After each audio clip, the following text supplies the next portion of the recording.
Hi, I'm Melinda Elmer with Century 21 Masters in the Elmer team. Today talking about how to really create some new space after a major life change.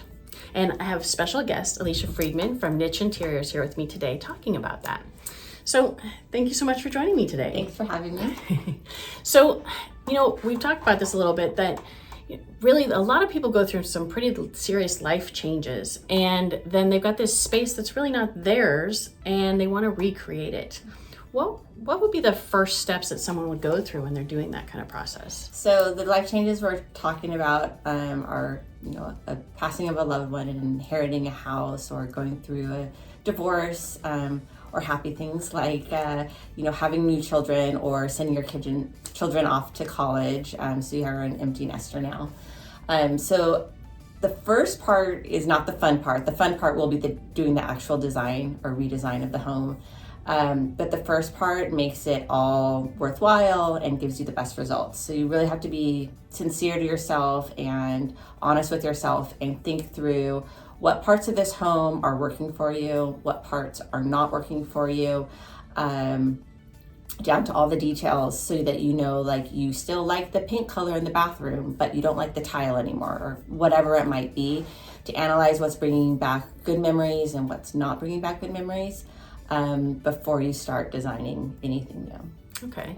And then after that, then what would that next step be? So the next step would be to kind of make a list or scope out what ideally you would do to the house. For this, it could be, for example, remodel the kitchen, or it could be buy a new sofa for the living room. Whatever it is, big or small, it's really good to have like a master list of all the things you might want to do to the home. With this, sometimes I've noticed people get stuck by what the budget might be, and they won't put something on this list because they think it might be too expensive. My suggestion always is make it part of the list. You might be surprised that once you start getting things bid out and priced out, that some of the stuff you thought you couldn't afford, you actually can. So dream big, and then we can always whittle it down later. Right? Yeah, definitely.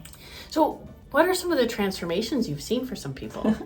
The transformations can be really amazing and sometimes surprising for people. So I'll give a couple examples. Sure. So we have a client who inherited a home from passing parents, and the clients thought that they were going to update the house a little bit so that they could sell it for the most market value with their realtor.